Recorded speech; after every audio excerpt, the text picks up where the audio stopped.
दोस्तों अपनी इस शॉर्ट सी वीडियो में आपके साथ इमिग्रेशन से मुतलिक अपडेट को शेयर करेंगे और बहुत से दोस्तों भाइयों की जानिब से भी पूछा जा रहा था कि 5 अप्रैल आप कह रहे थे इमिग्रेशन की न्यू अपडेट आएगी तो क्या बना।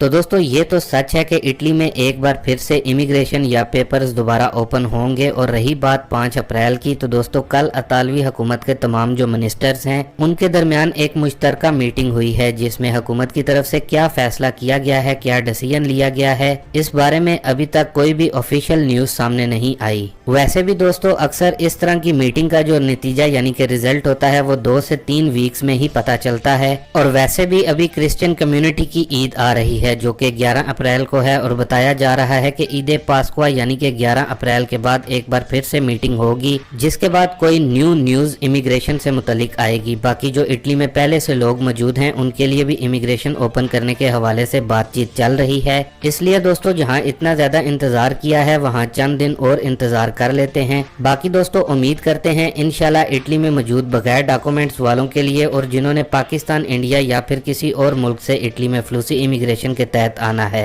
उनके लिए नई इतालवी मेलोनी हुकूमत अच्छा और मुस्बत फैसला ही करेगी। बाकी दोस्तों अगर आपने हमारी कल की वीडियो नहीं देखी तो आप उसको भी जरूर देखें। आपको उस वीडियो का लिंक हमारी आज की इस वीडियो के डिस्क्रिप्शन और आई बटन दोनों से ही मिल जाएगा।